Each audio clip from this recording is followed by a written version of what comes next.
धेमाजिनि सिलाफोथाराव सावस्रि जोथोननि सायाव सांग्रांथि मेल खुंदों।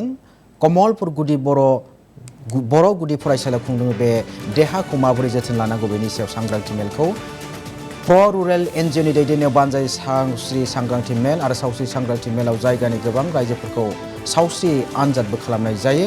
जार्मानिनि ब्रेड फर दा वर्ल्ड मुंनि मोनसे एनजिअजों हेफाजाब होजानाय प्र रुरेल एनजिअ आसामजों लोगोसे त्रिपुरा, नागालेण्ड, मिजोराम बायदि रायजोआव खामानि मावगासिनो होननाबो मिथिहोयो। कमलपुर गामिनि रायजो राजाफ्रा बेसेन नाङालासे बेराम नायनाय, प्रेसार सुनाय बायदि बायदि सावस्रिनि आनजाद नायनायखौ गोजोननाय फोरमायदों।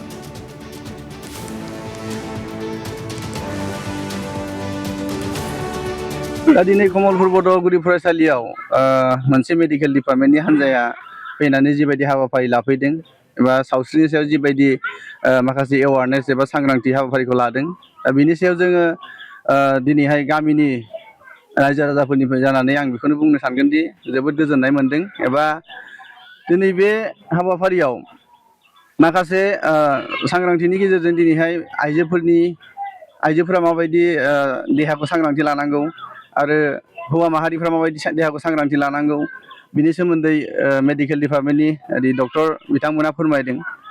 दा बेयाव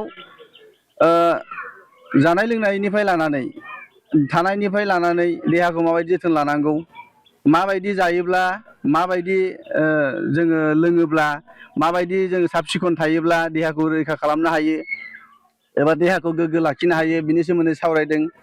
दा बेखौनो जोङो गोजोननाय मोन्दों। बेबायदि सांग्रांथि लाबाय थायोब्ला हयथ' गामियाव बेमार आजारनिया गोजान जालांगोन आरो बेमार आजारनिफ्राय रैखाथि लानो हागोन गाव गावखौनो। बेखौ आङो दिनैहाय फोथायनाय लाखिनो हागोन होननानै आं सानदों।